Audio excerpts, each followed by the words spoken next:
Shana Tova, thank you all for joining us today. So there was a man who was going in on Thursday to the local kosher bakery to get a dozen bagels. And he wants to pay. He goes to the cash register, and the woman behind the counter says, the bagels are $18. And he says, a dozen bagels, $18? So the woman says, it's $5 for the bagels, $13 for Israel. He said, okay, support Israel. And he pays the $18. He comes back on Friday for challah. And he brings 2 challahs to the counter, and he said, it's $55. He said, it's $55. She said, it's for Israel. And he says, I just supported Israel yesterday. And he starts making a fuss, and she said, listen, do you want to support Israel or not? He says, okay. And he pays the money, $54. Comes back on Sunday for some cheesecake. And she rings him up, and it's $96. He says, I'm fed up. How could it be $96? And she said, it's $6 for the cheesecake and $90 for Israel. And he says, I supported Israel on Friday, and on Thursday, I have enough of this. She says, do you want to support Israel or not? And there's a long line already. He says, I want to speak to your manager. So she yells to the upstairs, and she says, Israel, someone wants to speak with you. So in life, there's times when we are together, times we do our own thing. Rosh Hashana, Yom Kippur is a time that all of Israel, the whole Jewish people, are celebrating with the shofar blasts, with fasting on Yom Kippur, attending synagogues.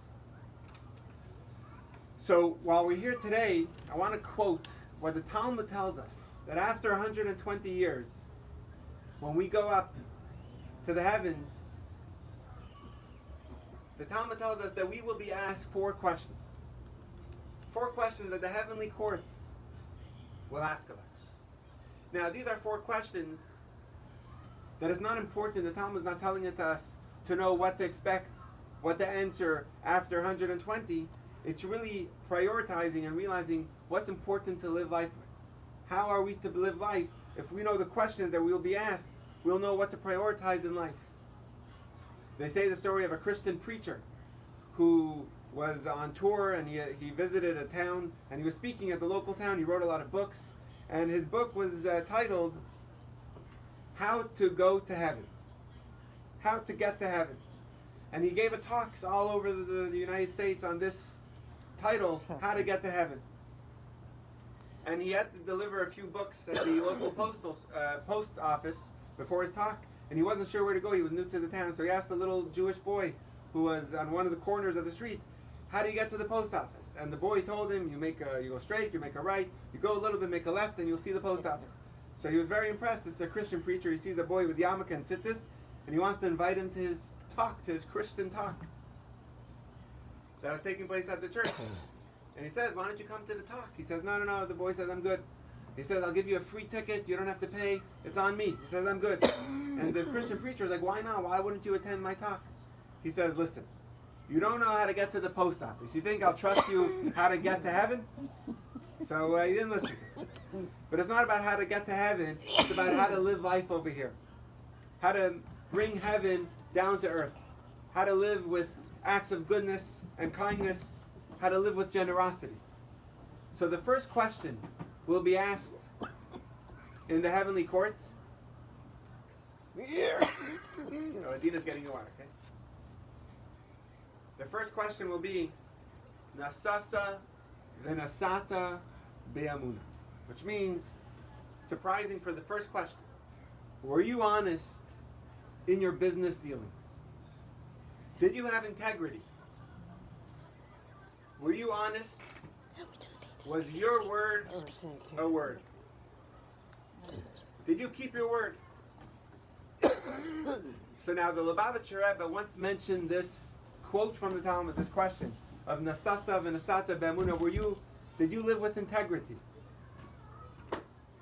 And he discussed this on a deeper level.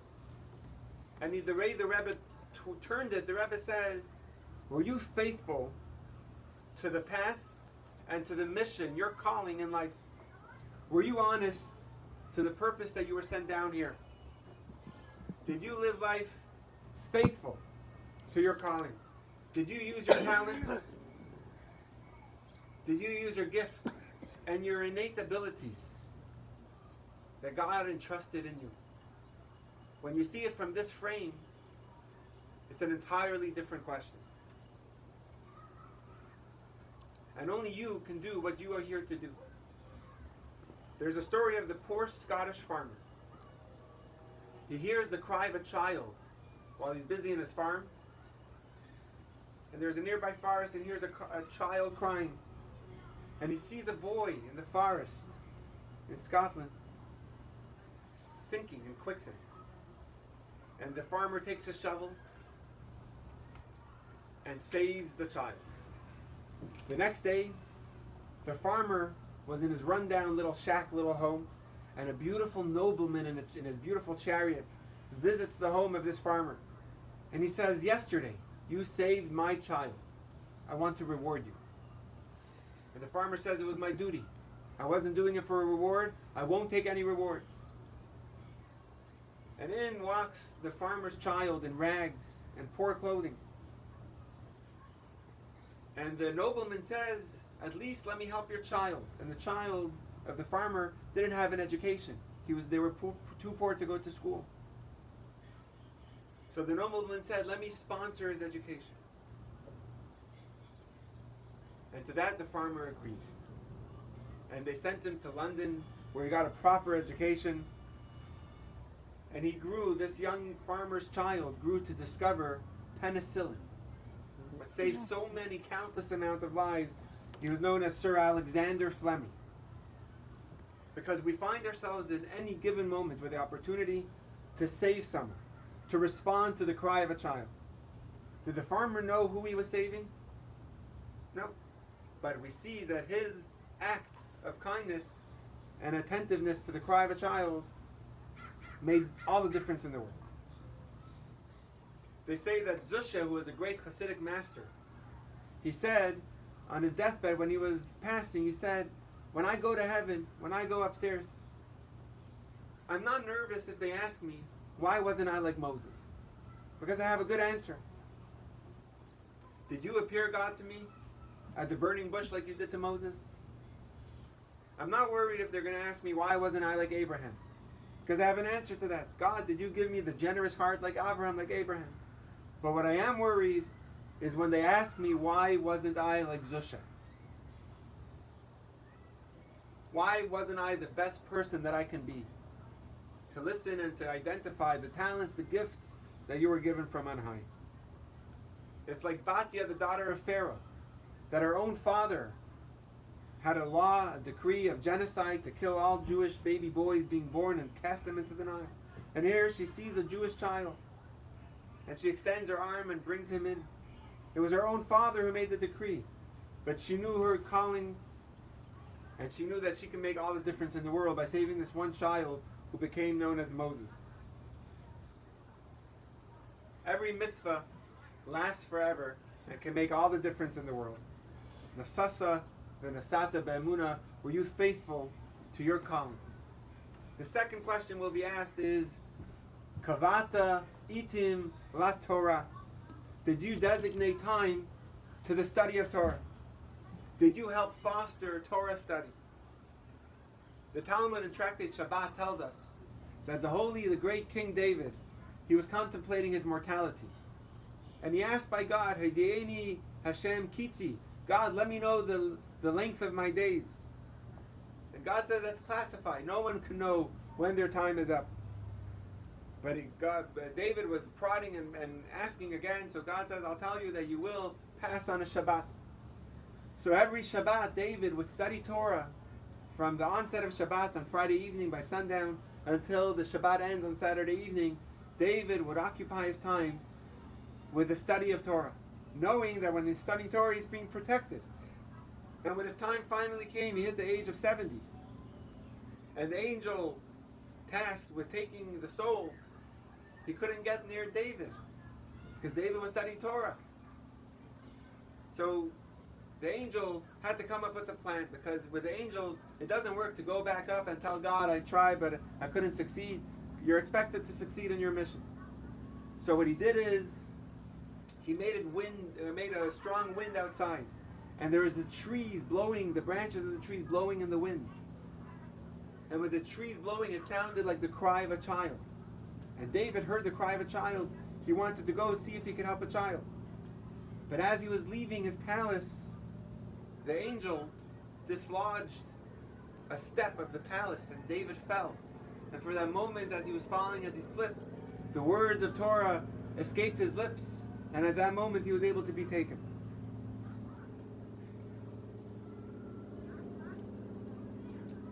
So the Talmud is telling us something profound. We all know the great song, David Melech Yisrael Chai V'Kayam. David, the king of Israel, is alive and lives on. But when we think of David, we think of him as a tremendous warrior, military warrior. His sovereignty lasts thousands of years. King David and his dynasty of kings of Israel, his son Solomon. He built Jerusalem, the capital of the Jewish people, and he was the architect of the Holy Temple. But at the same time, David, with his military prowess and expertise, David was a giant of Torah. Actually, Maimonides lists him as that unbroken chain of Torah all the way from Moses through the times of the Mishnah. David is, in his generation, the identity of Torah. It says he would set up his harp at night in a beautiful way, that the wind at midnight would blow into his palace and start playing his harp and would wake him up. And until sunrise, David would occupy himself with the study of Torah. What David was telling us is, if you want to be a Jew in the world, you can't compartmentalize and make a time for Torah and a time when I'm just an American business person of the world. What David was saying is, they go hand in hand. They go together. The success of David, David Melech Yisrael, the King David that we sing about and remember so fondly, is the David that at the same time of his activities and everything he was doing in the world, David was fully occupied with the study of Torah.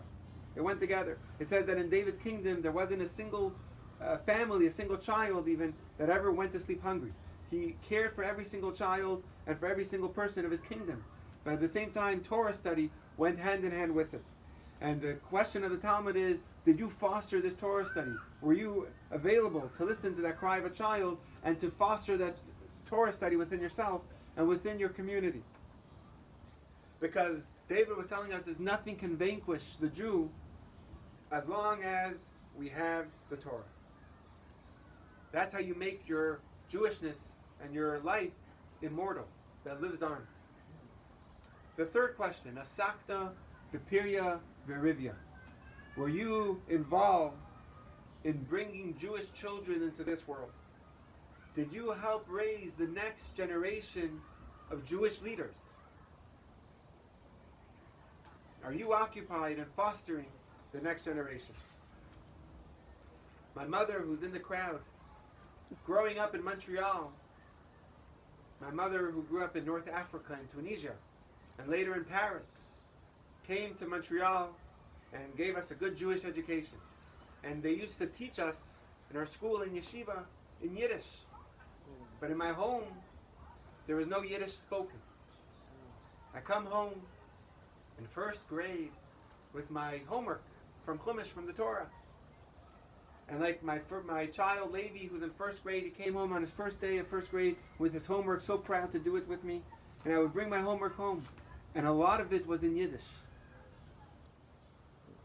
to which my mother wasn't able to understand. And I saw tears rolling down my mother's cheeks of seeing the homework. And at first I thought that maybe it's because of the Yiddish. And I said, I'll call a friend. And my mother said, these are not tears of sadness. These are tears of joy, knowing that I'm enabling you, that one day you will be able to sit down with your child and do homework with them. That seeing Torah study continuing in our family. Are you bringing the Jewish heart to where it needs to be? We have our Hebrew school, which just this morning we had almost 30 children excited to learn Torah. excited in doing mitzvot, excited in being with other Jewish children and celebrating their Jewish identity with pride. They say that there was a professor, Avi Nezer, who was a professor in Tel Aviv in Israel. And being a professor, he was somewhat absent-minded. And sometimes he was so smart, but he would forget where he lives, forgot his address. So he would come down out of the bus in Tel Aviv, uncertain where his house was. He would ask a child, do you know where Avi Nezer lives? So one day he comes down from the bus, and he sees a child. He says, have you heard of Avi Nezer? And the child says, for sure, everyone knows Avi Nezer. He says, do you know where he lives? He says, yeah, of course I know where Avi Nezer lives. So Avi Nezer, the professor, tells the child, can you tell me where he lives? And he says, Bevadai, and he told him, I'll tell you where he lives, but first tell me, Abba, Father, don't you recognize me? So we have to be able to recognize our children and know what they need and foster their education. The final question is, and here's an important one, Tzipisa lihoshua. Did you await redemption? Did you live life not being satisfied with just having a nice home, with the view, and a nice car to drive? Did I answer the greatest calling of all? L'takein olam b'malchus shin daled.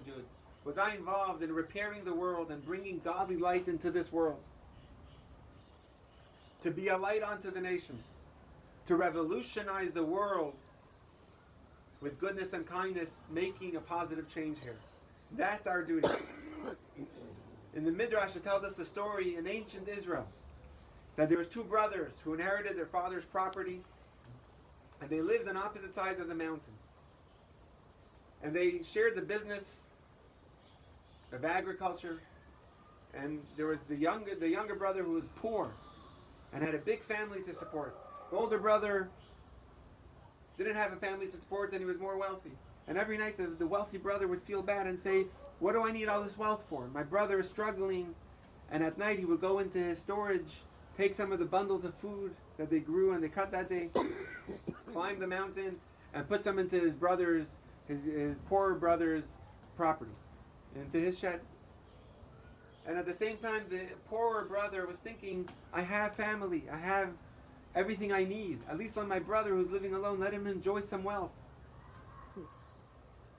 So he would take some of his own bundles and climb the mountain and drop some off at the wealthier brother's property. And every morning they were uncertain how their banks reconciled when they knew they gave away a few bundles. But one night they figured it out. They were both carrying their bundles on opposite sides of the mountains, trying to give it to their other brother. And at the top of the mountain they hear footsteps.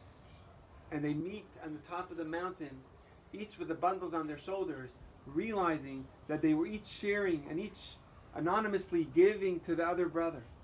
And they hugged and they embraced. They realized the love that they shared for each other. And the Medrash concludes that God was watching this unfold. And God said, such love, such kindness, that will be the future home, the site of my holy temple, a place of peace, a place of love. They say the more contemporary story is more in the 21st century. In Israel, two brothers, one rich, one poor. But they were each trying to get more for themselves.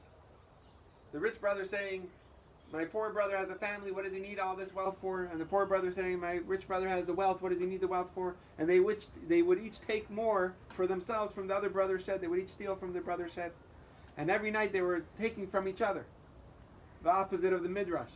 And they meet at top of the mountain, and they realize that they were each stealing from each other, and they start throwing the bundles at each other, start yelling at each other, calling each other names. And God's looking down and said, this will be the site of the Knesset. But in truth, are we answering the calling of bringing godly light into this world, making this world a peaceful place, to bring Mashiach, the place of our redemption? Tzipisa liYeshua, did I bring redemption to this world? So Shana Tova, let's remember the calling, the questions that will be asked, and let's prioritize to see what is important, how to set this year up to live this life, to live this year with health, with goodness and kindness, with prosperity, and with joy and happiness. Hashana Tova. Hashana Tova.